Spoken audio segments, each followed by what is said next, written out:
Bonjour et bienvenue dans ce nouveau podcast de The Phone House qui s'appelle donc 360. 360, qu'est-ce que c'est? C'est un podcast sur l'actu de la téléphonie mobile avec une vision à 360 degrés et en 360 secondes. Enfin, on essaiera ça 360 secondes parce que c'est pas encore sûr. Au programme de ce premier numéro de 360, nous allons parler, attention j'ai une petite fiche parce qu'effectivement c'est un peu difficile de se rappeler de tous les sujets. Nous allons parler du Microsoft Kin, de l'OS 4.0 pour iPhone. Nous allons aussi parler de l'iPad qui est retardé, de l'offre de voix sur IP d'Orange, et oui parce que maintenant vous allez faire de la voix sur IP sur vos iPhones par exemple, de la disponibilité du HTC Desire en France, vous savez ce HTC qui est l'équivalent du Nexus One mais avec une interface Sense de HTC. On va aussi parler des numéros de mobile en 07 et de Virgin Mobile qui fait marche arrière. Et oui, et ça c'est pas souvent qu'on voit un opérateur se remettre en question. On démarre tout de suite par Microsoft Kin. Alors Microsoft Kin, qu'est-ce que c'est? C'est des téléphones fabriqués par Sharp pour Microsoft. Ce sont des Windows Phone, ils font partie de cette gamme-là. Bon, par contre là on n'est pas sur du Windows Phone 7, donc leur système d'exploitation pour mobile qui sortira cet automne. Là on est plutôt sur un nouveau système d'exploitation. Il garde les mêmes bases que Windows Phone, mais là on n'est pas trop sur du smartphone. C'est-à-dire que on n'installera pour le moment pas d'application tierce. Ce sont des téléphones entre les feature phones comme on dit, c'est-à-dire des téléphones classiques et des smartphones. Vous avez la possibilité de partager auprès de tous vos contacts sur les réseaux sociaux et tout ça, style Facebook, Twitter, MySpace ou encore Windows Live, des photos, des vidéos et ainsi de suite. On n'a pas beaucoup de détails sur ces appareils, il y en a deux, donc le Kin 1 et le Kin 2. Le Kin 1 c'est un petit appareil, c'est l'ancien nom Turtle, je crois que c'était ça son nom de code. Un petit appareil qui apparemment plaît plutôt aux femmes, 4 Go de mémoire embarquée, un appareil photo de 5 millions de pixels qui fait de très belles photos, y compris à basse luminosité, et des vidéos en SD, donc on peut s'attendre à du 640 par 480, ça c'est le minimum syndical.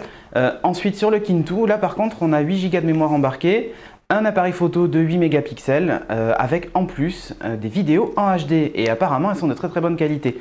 La grosse innovation avec les Kin en fait c'est Kin Studio. Alors Kin Studio, qu'est-ce que c'est? Vos téléphones sont en permanence connectés au cloud, comme on dit, c'est-à-dire à Internet, et upload automatiquement toutes vos photos et tout ça sur votre page Kin Studio. C'est quoi l'intérêt? En fait, l'intérêt, c'est que si jamais on vous vole votre téléphone, vous le perdez, vous le cassez ou autre, toutes vos données sont sauvegardées. Et là où c'est quand même un peu wow effect, c'est que toutes ces données sont arrangées sur une timeline. Vous savez, vous avez en fait une date, une ligne de date, et puis quand vous passez de gauche à droite, vous voyez les photos que vous avez prises classées dans l'ordre. C'est franchement assez sympa, vous pouvez évidemment tout partager depuis Kin Studio, et du coup plus de synchronisation entre votre PC et votre téléphone, puisque tout se fait sur une page web, et du coup c'est compatible avec tous les systèmes d'exploitation. C'est très bien pensé, bravo Microsoft.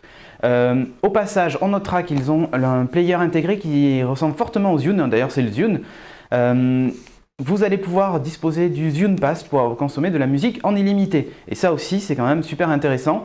A priori, Zune Pass arrivera en Europe, donc on peut imaginer que pour une vingtaine d'euros par mois, vous pouvez avoir accès à tout le catalogue Zune. iPhone OS 4.0, Steve Jobs a annoncé la disponibilité de l'iPhone OS 4.0 cet été pour les iPhones et iPod Touch et pour l'iPad. Par contre, il faudra patienter cet automne. On notera dans les nouveautés de cet iPhone OS 4.0 le multitâche pour la voix sur IP, le GPS et la musique. Alors là, la grosse nouveauté, c'est que si par exemple vous utilisez Spotify, il va pouvoir tourner en tâche de fond comme le fait actuellement l'iPod. Comme ça, à vous le surf en même temps que la musique ou les mails, et etc.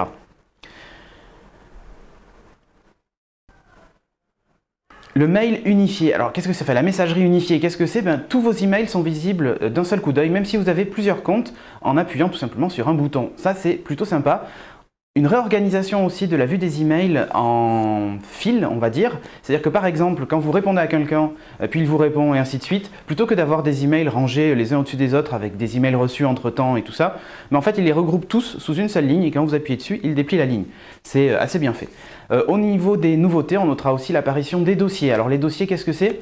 Ça vous permet de créer des piles d'applications. Par exemple, vous avez beaucoup de jeux et plutôt que d'avoir 50 pages de jeux sur votre iPhone, vous préférez toutes les avoir dans un dossier. Là maintenant c'est possible. Donc ça c'est une des nouveautés ergonomiques de cet iPhone 4.0.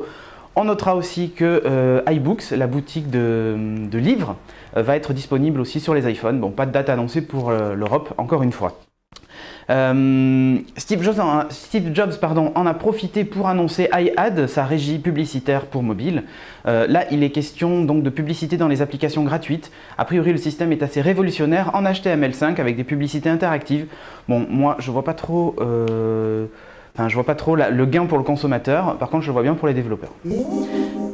Concernant la disponibilité de cet iPhone OS 4.0, donc le multitâche, toutes les fonctions que je viens de vous annoncer sont disponibles sur les iPhone 3GS et sur les iPod Touch de 3e génération. Par contre, pour tout ce qui est iPhone 3G, iPod seconde génération, là on oublie déjà le multitâche et puis quelques petites choses comme le fond d'écran personnalisable et ce genre de trucs. Par contre, les iPhones de première génération, donc Edge et les iPod Touch de première génération, ne sont pas concernés par cette mise à jour. Et là, oui, je sais, vous allez dire dommage. Et ouais, effectivement, c'est un peu dommage. On reste dans la mobilité et je vais vous parler de l'iPad. Sa sortie est repoussée à la fin du mois de mai et les précommandes seront ouvertes dès le 10 mai. Bon voilà, c'est un peu tout ce qu'on peut dire. C'est bizarre quand même de voir Apple repousser une sortie de produit. On notera quand même qu'il s'en est vendu 500 000 en une semaine et ça c'est quand même assez fort. Orange, ouais, je vais vous parler un petit peu d'Orange. Orange a ouvert la voie sur IP sur certains de ses forfaits. Alors pour certains ce sera gratuit, tous ceux qui ont des Origami plus Jet et iPhone de 3 heures et plus, c'est-à-dire qu'au minimum c'est 54 € par mois. 54,90 même. Donc vous avez de la voix sur IP comprise dans le forfait et ça c'est quand même pas mal. Par contre pour tous les autres, ceux qui ont des forfaits plus petits, il faudra débourser 15 € de plus par mois pour bénéficier de cette option. Voilà, donc à vous de juger si ça vous intéresse, si vous utilisez beaucoup Skype et que vous avez un forfait à partir de 3 heures, c'est quand même très intéressant. Et on termine sur 3 petites news. Tout d'abord, la disponibilité du HTC Desire. Alors, Desire, enfin comme vous voulez l'appeler, hein, c'est le penchant du Nexus One sans le trackpad, mais avec un sans le trackball, mais avec un espèce de trackpad optique, processeur 1 GHz, tout ça, enfin bon, la totale sous Android 2.1, mais avec l'interface HTC Sense, c'est ce qui fait la différence avec le Nexus One, entre autres. Voilà, c'est juste pour vous dire que ça y est, il est enfin arrivé en France, vous pouvez le trouver en débloqué et tout ça. Je connais bien une enseigne qui les vend, enfin bon. Sinon, je vais vous parler rapidement des numéros de mobile en 07. Donc ouais, si vous voulez un numéro de mobile en 07, c'est pour très bientôt puisqu'en fait ils seront disponibles dès le mois de mai. Et on va terminer sur Virgin Mobile. Vous vous souvenez, Virgin Mobile avait annoncé qu'il repassait à une limite de 300 mégas par mois sur ses forfaits internet illimités. Oui, je sais, une limite sur des forfaits illimités, c'est un peu curieux, mais 300 mégas par mois, mais surtout, en fait, vous étiez surfacturé si vous dépassiez ces 300 mégas. Oui, je sais, c'est quand même assez curieux pour de l'illimité. Voilà, à partir du 21 avril, Virgin Mobile fait retour arrière, enfin machine arrière, et vous bénéficierez à nouveau des 500 mégas de limite. Ouais, je sais, pour un illimité, c'est assez curieux, mais 500 mégas de limite, et surtout, vous ne serez pas surfacturé si vous dépassez, mais votre débit sera limité. Et on termine par la question de la semaine. Vous allez voir, ça va devenir une tradition et on parlera du résultat de la semaine précédente, la semaine d'avant. Enfin oui, je sais, c'est un peu compliqué. L'iPad, voilà, la question du jour, c'est l'iPad. Est-ce que ça vous intéresse? Vous allez acheter la version Wi-Fi, la version Wi-Fi plus 3G, ou alors ça vous intéresse pas du tout et vous vous en fichez. Auquel cas, vous n'achèterez aucun des deux. Voilà, c'était tout. Merci d'avoir suivi ce premier numéro de 360 et je vous dis à la semaine prochaine.